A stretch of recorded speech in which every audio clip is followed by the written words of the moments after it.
नर्मदे हर कैसे हैं सभी लोग। ये है मेरा दूसरा दिन। मैंने बोला था कुछ तो अपलोड करूँगा।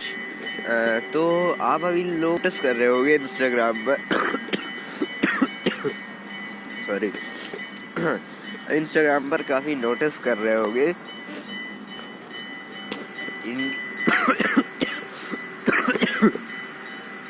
कि काफ़ी इन्फ्लुएंसर्स वीडियो डाली है और इतनी सरकार की भी गलती नहीं है। एक तरह से काफ़ी सही चीज़ है, कम से कम जागरूक तो हो रहे हैं लोग। पर मेरे को एक चीज़ समझ में नहीं आई कि जितने निष्ठा भाव से ये लोग वीडियो डाल रहे हैं, क्या उतना भाव से ये लोग और इनकी वीडियो देखने वाले क्या वो फॉलो करेंगे? उनमें सिविक सेंस आएगा? अगर उनमें आया, मेरा सैल्यूट है ऐसी चीज़ों को। और फिर हम लोग, अगर हम लोगों में सिविक सेंस है ना, तो हम लोग फिर कुछ भी मतलब फिर हम लोग नेताओं को ब्लेम कर सकते हैं कि हाँ अगर कुछ नहीं हो रहा है, अगर सफाई नहीं हो रही है तो तुम्हारी वजह से है।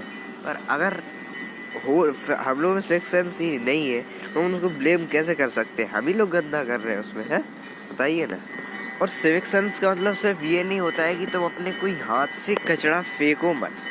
सिविक सेंस का मतलब होता है कि तुम ना कचरा बनाओ, और ओनली वेस्ट मटेरियल नहीं, कोई भी ऐसा मटेरियल जो देश को गंदा कर रहा है उसको करो ही मत। क्योंकि हमारे देश में नदियों को माँ माना जाता है। और मैं भी नर्मदा जी की परिक्रमा कर रहा हूँ 4000 किलोमीटर की, तो उनको भी माँ मान के कर रहा हूँ। अब कोई बेटी मान के करता है, कोई दीदी मान के करता है, कोई माँ मान के करता है, तो मैं कर रहा हूँ। तो उसमें भी ना कुछ रहता है ना। हाँ, लेकिन हमारे देश में ही नदियाँ सबसे गंदी है। गंगा जी को देख लो, नर्मदा जी को देख लो, ऐसे पॉइंट्स काफ़ी है ना। और कोई सा देश है, आई थिंक बेल्जियम है, बेल्जियम, उसकी नदियाँ सबसे साफ़ है। देखो गलती हो गई माफ़ कर देना कि मेरे को पता नहीं है बेल्जियम है और कोई है, पर है कोई देश, उसकी नदियाँ सबसे साफ़ है। पर वो नदी को नदी मानता है। मैं ये नहीं बोल रहा कि नदी को कोई रिश्ता मत बनाओ या नेचर से कोई रिश्ता मत बनाओ, पर उसको जो रिश्ता बना रहे हो उसकी रिस्पेक्ट भी तो दो। सिविक सेंस, जैसे कुछ लोग गुटखा खाते हैं, पीक मार दी, पिचकारियाँ मार दी, इंडियन कोबरा वो तो वो चीज़ नहीं चलती है। इसलिए थोड़ा सिविक सेंस लाओ नर्मदे यार।